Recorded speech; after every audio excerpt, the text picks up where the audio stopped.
Welcome back to the class. We are beginning a slightly lengthy discussion on globalization and religion. And as you know, this falls under the last couple of weeks where we are discussing not any specific theory per se, but a series of substantive themes. We started with globalization and environmentalism. We also had a session on globalization and justice movements. And in this class, as well as in the next two consecutive sessions, I'll be dealing with a very interesting topic on religion and globalization. And I don't think that I need to overemphasize the importance of religion to students of social sciences, especially that of sociology.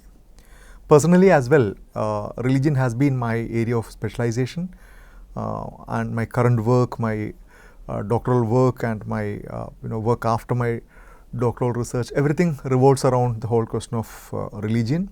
Religion in the contemporary times, its sociological manifestations, both within Hinduism as well as within Islam. And my PhD students also work in more or less similar areas.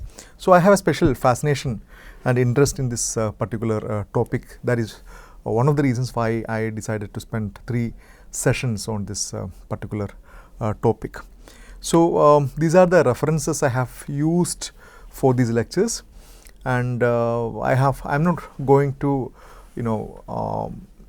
take up each one of them and then go through it systematically, because quite a lot of arguments are overlapping. There are common themes and common arguments that you will find in all these readings. So I have selected few ideas and then paragraphs and then sentences from each of these things, and then try to give it a kind of a coherent view. So this is globalization and religious nationalism, so which looks at the questions of search for ontological security and existential anxiety, which we will come and discuss. And this is the this Hindu and Islamic transnational religious movements by Shail Mayara, Indian author. So this essay we will take it up towards the end of this session, that is in the final session. This appeared in Economic and Political Weekly, in which the author makes a very interesting study of 2 transnational religious organizations. One is the Vishwa Hindu Parishad and the other one is this Tablighi Jamaat. So those who want to know more about these organizations and how they function as transnational religious organizations may read these 2 essays. And then there is an essay by Peter Bayer from this George Ritzer's Globalization Handbook, which has been one of our main textbooks, titled Religion and Globalization. Then 2 essays. One is Cultural Significance of New Religious Movements and Globalization. I have a small session on new religious movements. So this essay will shed some light on that. And then Theorizing Religion in a Globalizing World, which looks at this broader arguments on globalization and religion. So let's begin. One of the interesting things about religion is that it has been one of the very important and favorite subjects of sociologists ever since the inception of the discipline itself. The antiquity of religion and its transformation in the modern times as a subject of inquiry. We know that major religions, including Christianity and Islam, had its own ways of studying their tradition through theological discourses and theological inquiry, and this theological studies of religion is something very important, and every major religious great religions have huge volumes of material written by its own followers, its own priests and its own scholars about the kind of theological concerns, a host of issues about questions of sacred, divine, transcendental and moral and ethical concerns. But what we are looking at from a sociological point of view is to look at religion as a social phenomenon. Religion in its various forms, whether it is some of the most primitive or elementary forms of religion as described by Emil Durkheim, the way you worship a natural object, a stone or a tree or an animal, to some of the most sophisticated great religions in the sense of its magnitude and its spread across the globe with very extremely deeper theological interpretations and complex systems. So we are in the disciplines like sociology, you are looking at this phenomenon as a social phenomenon, and we believe that sociology and anthropology, these are the two disciplines that we quite often use interchangeably. They have the methodological as well as epistemological base to make sense of this phenomenon called as religion, the same way we understand any other social institution, any other social phenomenon. And again, the theoretical debates about what exactly is religion, how do you define it, what have been the methodological framework to understand that, or can you call for example, can you call Hinduism as a religion the same way we describe Christianity and Islam? So these are all very important and fundamental questions on which there is hardly any kind of consensus. But if you look into the history of sociology or the emergence of sociology, you know that all these people that came, Weber and Marx, they all had huge interest in this phenomenon of religion, and among them undoubtedly we can say that Durkheim is one of the most important scholars of religion. His book Elementary Forms of Religious Life is considered to be one of the classical foundational texts on the study of globalization, where he brings in this fundamental distinction between the sacred and the profane, and that is a very foundational definition, one of the fundamental understanding of defining what exactly is religion.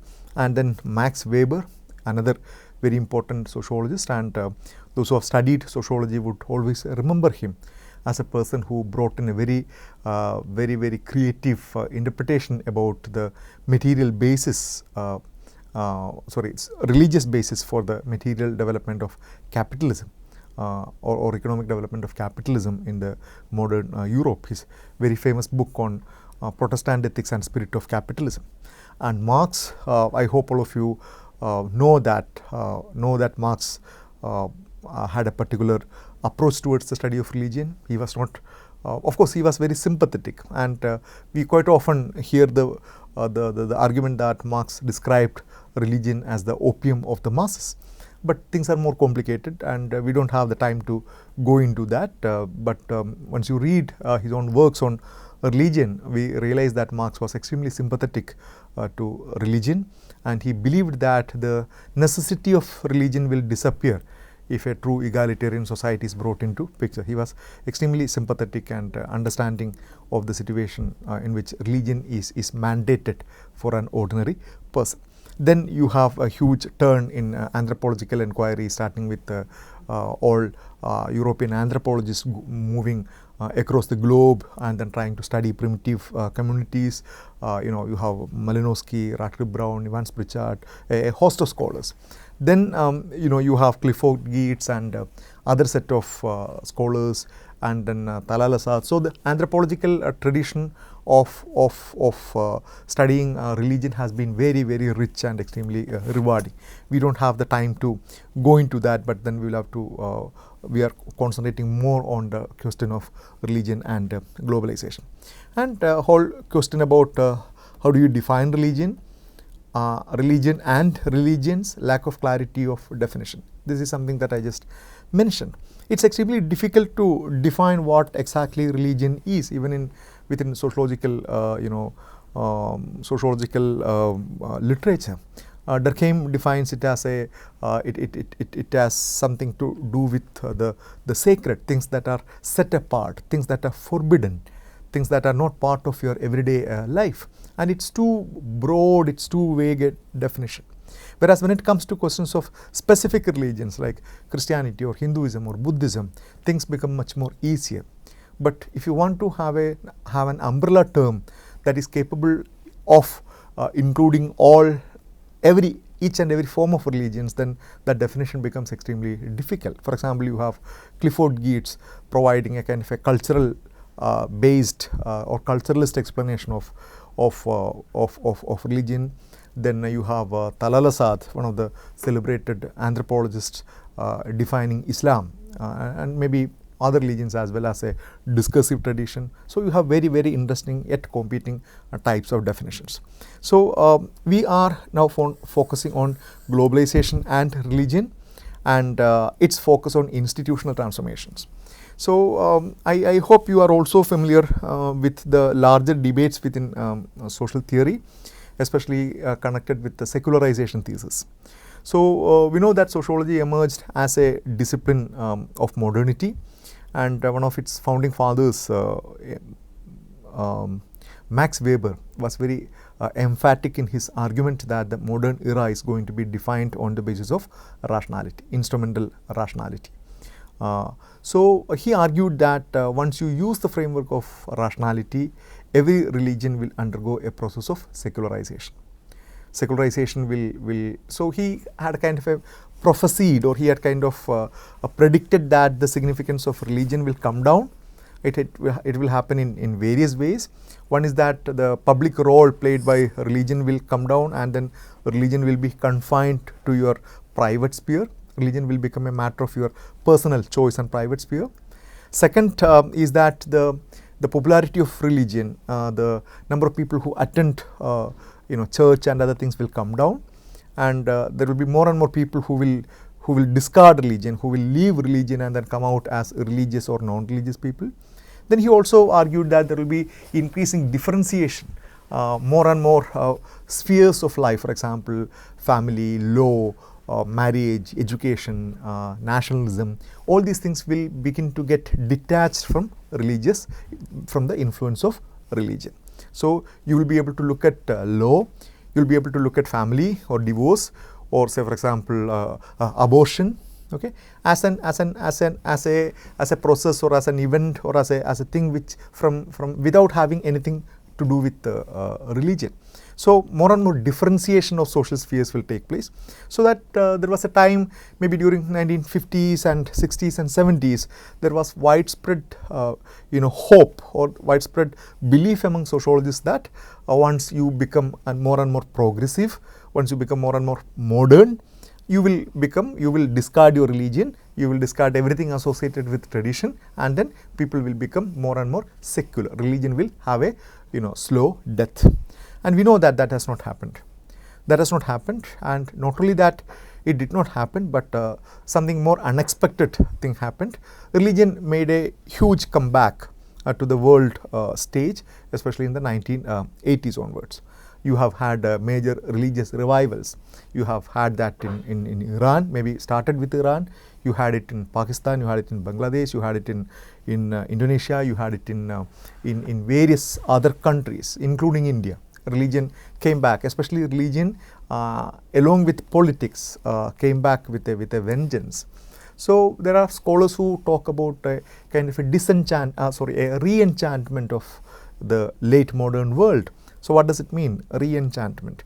Because they use the term re-enchantment because Weber used the term disenchantment to define the features of or the period of modern society as where people have come out of the enchantment of religion.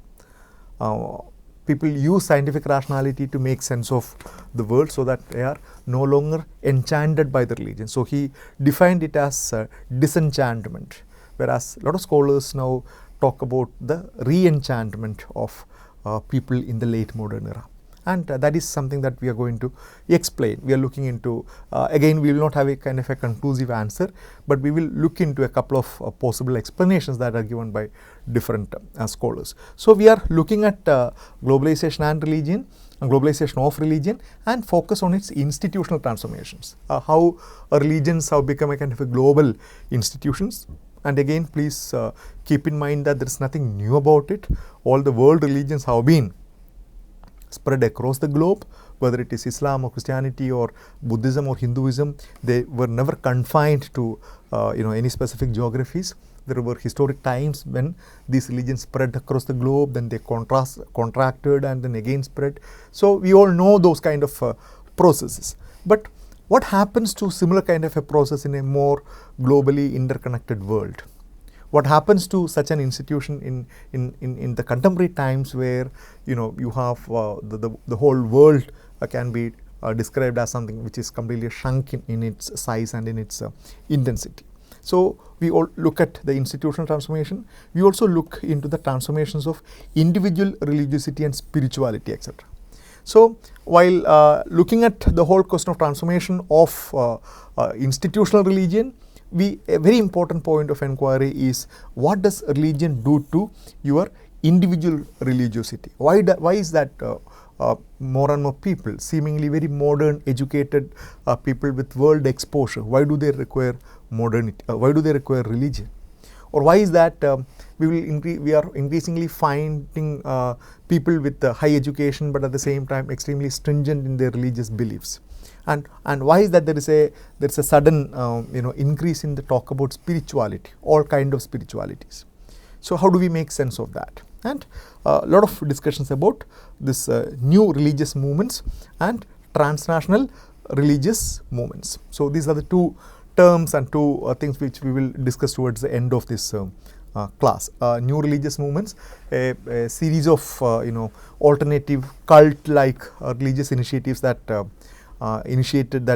came into existence, say, from late 1960s, 70s onwards, and many of them turned out to be transnational religious movements, movements which originated in certain place and which have moved across places, and then have had institutions and followers all over the world.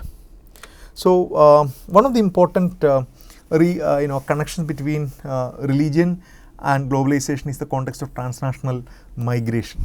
And again, we know that the transnational migration has a much longer history, but that was kind of accentuated with the colonialism, and especially in the more recent time with the transportation, with the journeys, with the migration of large number of people and into different areas, and then settlement in the US, in the UK, in Canada, in Australia, in a host of places.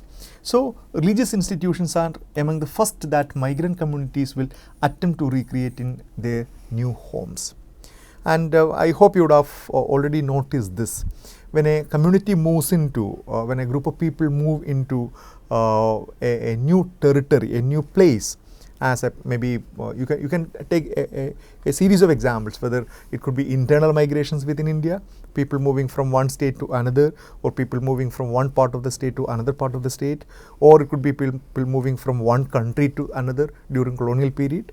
Thousands or lakhs of people were taken, laborers were taken from India, different parts of the state to neighboring countries, or even far off places like Fiji and other places. So in each of these instances, what we come to know that one of the first things that they establish in the new territory, in the new place, is their religious institution. Whether it will be maybe very makeshift kind of an arrangement, but something will be made along with they make their houses and other things, or other things like, say, hospital or a school are always a kind of a secondary importance. There will be something to mark their religiosity is something very important.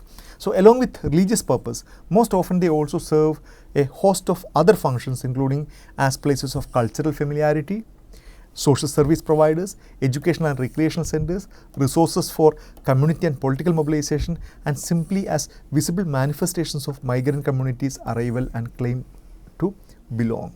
So there are multiple ways in which you can read this particular tendency to construct new religious institutions and religious places of worship in their new homelands, and all these could be different explanations. It could provide them with a sense of belongingness. It's a place where people congregate. We know that many Christian sects are called as congregations. So they congregate, they meet each other maybe once in a week. So that's a place that they share a sense of community. The community leader would give them some lectures, some lessons, and also maybe it's also as a kind of a manifestation of community's arrival and claim to belong to that particular particular place. And I'm not going into details, but any further reading will give you quite a lot of information about these points. Now, this diaspora religious institutions make previously more religiously homogeneous regions increasingly multi-religious. Again, we know that previously more religiously homogeneous nations will soon find that their religious sphere has become more and more multiple, more and more plural, and this is exactly what Europe is experiencing now. When we talk about European process of secularization, we many times we forget to keep in mind that it's a story between secularism and Christianity, because there was hardly anything in Europe. But now, maybe for the last several decades, more and more people are coming into picture. More and more religions are being brought to Europe or into America for that matter. And then, so that is creating quite a lot of conflicts and issues in those places. And maybe France is an example, Switzerland is an example, Britain is an example, where more and more Muslims are coming and settling down, more and more Hindus and Sikhs are coming and settling down. And these diasporic communities definitely bring their religions along with them and then make those situations more plural. And how do different communities react to that, host communities react to that? Again, it's a complicated story. I'm not going into that. The theories about multiculturalism, theories about cosmopolitanism, all these things really talk about that. But it has the potential to create more and more discord. It has the potential to create more and more conflict. That's what is happening precisely in many of the Western countries, especially in a country like France, which has a very very rigid rule about secularism. So we don't have the time to go into those details. Of equal importance is that they generate different and new versions of these religions, ones which through the transnational linkages that their respective communities maintain can have an influence both on each other and on original versions of the traditional homeland. So if you read studies on diasporic communities, how the people who are settled down in a new country, how do they behave, how do they create their own identities, and how maybe if some couple of generations passed, what has happened to their sense of identity. And so then it's a very fascinating scenario, because we know that none of these none of these diasporic communities or their generations will be able to recreate and follow exactly the similar kind of religious practices or traditional practices of their home countries. It will be completely new. It would be drastically new. They will be forced to make quite a lot of changes depending upon the context, and they will be able to influence each other, and many times they also will be able to influence back their homeland, which is considered to be the kind of source of this traditional thing. So it's a very fascinating area to inquire into this kind of relationship between between the homeland and the new home or the foreign country, and the kind of diasporic relationship, and how different religions are interpreted, how religions are reformulated, and other kind of processes. Thus, not only does transnational migration have the effect of globalizing religions spatially, but just as importantly, it contributes to the further pluralization or multiple particularization of universal religions in every part of the globe. And this is again a very important point. For example, as a student of a sociology of Islam, for example, the bewildering diversity that you will find in the ways in which Islamic communities are different across the globe is something extremely surprising. And if you look at Islam as a religion, maybe compared to any other religion that has all the features of being a very singular homogeneous kind of a religion with a single prophet, with a single holy book. But if you look into the diversity of Muslim societies across the globe, from sub-Saharan Africa to that of the Middle East to Asia and into Europe and the US, the diversity is really enormous. So it's not only that these religions through this process of migration were able to spread across the place, but the kind of multiplication, the kind of pluralization or the particularization of this universal religion is also something very important. Second point, second point is great variety of religious organizations and movements have spread around the world, sometimes in the context of migrations, but also for their own independent mission reasons. And mission, is about spreading the word, and mostly connected with Abrahamic religions, because they have this very strong belief that this true word of the God must be spread across the world, and religions like Christianity and Islam has very strong commitment towards inviting others into their fold, because they believe that only the true believers will be given a permanent position in the heaven, and all other non-believers will go to hell.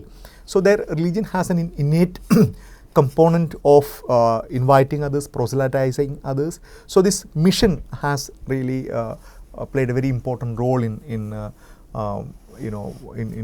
spreading those religions, and we know the kind of a connection between this religious missionary activism and that of colonialism, and the kind of a collusion between the church and colonial powers, and how the whole world was divided into two, and between Spanish and then Portuguese, and later every Christian denomination spread across the globe into Africa, into Asia, basically through this mission mode.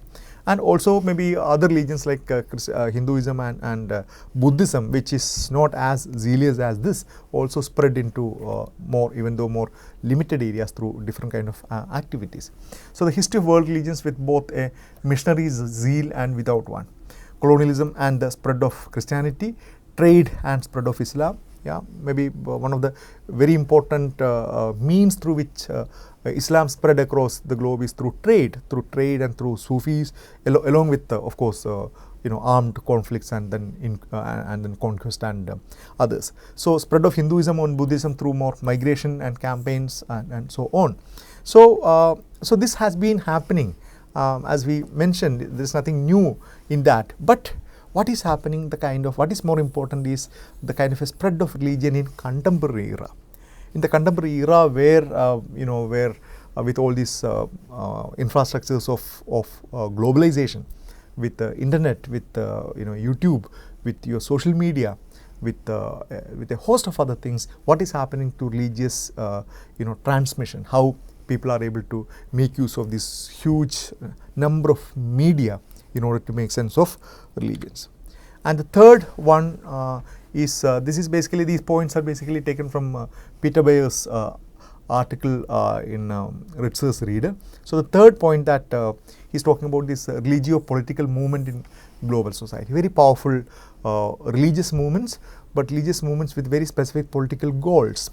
So those religious movements with political goals also have become a part of the contemporary society. So the kind of a distinction between religion and politics has become quite fragile, and many of these religious movements have very obvious, very clear political motives, because they think that political power is a very important medium through which they will be able to establish a moral order as demanded by their religion.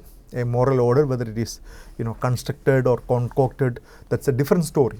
But quite a lot of foray into the realm of politics is what is happening in quite a lot of contemporary societies. Whether and I don't the kind of examples that are around us, whether it is Islamic parties or Hindu nationalist parties or Buddhist parties in Sri Lanka or in Myanmar.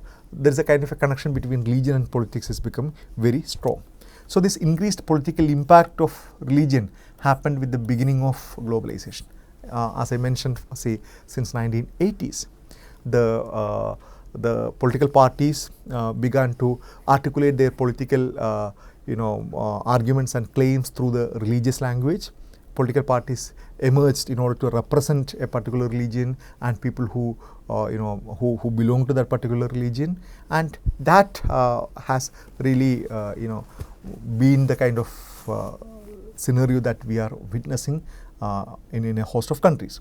So the term fundamentalism refers to religious movements that advocate the public enforcement of religious precepts or the exclusive religious identification of state collectivities. So because this particular term is quite familiar to us, fundamentalist. We call certain religious organizations as religious fundamentalists. So what does this fundamentalist mean? And again, this important question, is religious fundamentalism anti-modern? Again, fascinating set of questions. I will not be going into that, because there was a very powerful argument that religious fundamentalists are anti-modern. They are against the idea of modernity. They want to go back to their tradition. They want to go back to the golden age of their tradition. They are very much against these modern ideas. And this argument is very, very short-sighted. This argument is very, very superficial. If you look at any of these fundamentalist movements at present, they're all extremely modern. They're all extremely modern, and though they might harbor an understanding about a golden era, what they are presenting is all modern. They use all kind of modern technology. They talk about modern citizenship, and they are specifically modern. There's nothing anti-modern in that sense. Mainly because this whole idea about fundamentalism, the urge to go back to the fundamentals of a religion, it is articulated in so many different ways. So this even though when you this particular term has that connotation that religious fundamentalism is kind of negative, it is anti-modern, it is traditional, that is not the case. A host of religious fundamentalist organizations and people are active among us, and they are all very, very modern in their outlook, in their strategy, in their things. So I think I'll stop here, and then we will have this continuation of the session in the next class. Thank you.